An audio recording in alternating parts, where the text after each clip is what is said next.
பாக்கியலட்சுமி அடுத்த வார எபிசோடில் பார்த்தீங்க அப்படின்னா இனியாவுக்கு டிவோர்ஸ் வாங்குறதுக்காக எல்லாருமே கோர்ட்டுக்கு போயிருக்காங்க. அங்கே பார்த்தீங்க அப்படின்னா அந்த நிதிஷ் வந்து இனியா கிட்ட பேசிகிட்டு இருப்பாங்க. இந்த மாதிரி என்ன கோர்ட்டுக்கு வந்திருக்க போல் உன் பாய் ஃப்ரெண்ட் கிட்ட சொல்லிட்டு தான் வந்தியா, உன் எக்ஸ் பாய் ஃப்ரெண்டா இல்லை கரண்ட் பாய் ஃப்ரெண்டா, நல்லா ஆல் தி பெஸ்ட்லாம் சொல்லி அனுப்பிச்சி வச்சானா அப்படின்னு சொல்லிட்டு இனியாவை ரொம்பவே டென்ஷன் ஏற்றுற மாதிரியே பேசிகிட்டு இருப்பாங்க. இன்னொரு சைட் பார்த்தீங்க அப்படின்னா இனியாவுக்கு எந்த பாதிப்பும் இல்லாமல் இந்த மாதிரி இந்த கேஸை முடிச்சு வைங்க அப்படின்னு சொல்லிட்டு கோபி பாக்கியா எல்லாம் வக்கீல் கிட்ட சொல்லிட்டு இருப்பாங்க. இந்த மாதிரி எல்லாம் பேசிட்டு இருக்க நேரத்தில் போய் இனியா பார்த்துட்டு வரலான்னு சொல்லிட்டு எல்லாம் வருவாங்க. அப்போதைக்கு இந்த நிதிஷ் இனியா கிட்டே பேசிகிட்டு இருப்பாங்க. ரொம்பவே பார்த்தீங்க அப்படின்னா தப்பாக வந்து ஆகாஷையும் இனியாவையும் சேர்த்து வச்சு நிதிஷ் வந்து பேசிகிட்டு இருப்பாங்க. இதெல்லாம் கேட்ட வீட்டில் உள்ளவங்க பார்த்தீங்க அப்படின்னா வந்து நிதிஷை வந்து ரொம்பவே திட்டுவாங்க.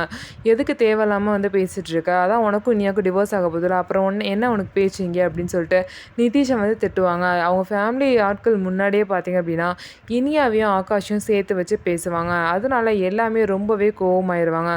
கோவமாயி பார்த்தீங்க அப்படின்னா செலியன் வந்து நிதிஷை அடிக்க வேற போயிடுவாங்க. அதுக்கப்புறம் ஒரே பிரச்சனையாயிரும். இந்த நிதிஷ்க்கும் இனியாவுக்கும் டிவோர்ஸ் கிடச்சா மட்டும்தான் இனியாவோட வாழ்க்கை வந்து நல்லாயிருக்கும். கொஞ்சம் கூட மனசாட்சியே இல்லாமல் போதைப் பொருளுக்கு அடிக்ட் ஆனது மட்டும் இல்லாமல் இப்படி வந்து ஒரு பொண்ணை வந்து தப்பாக பேசுகிறான்.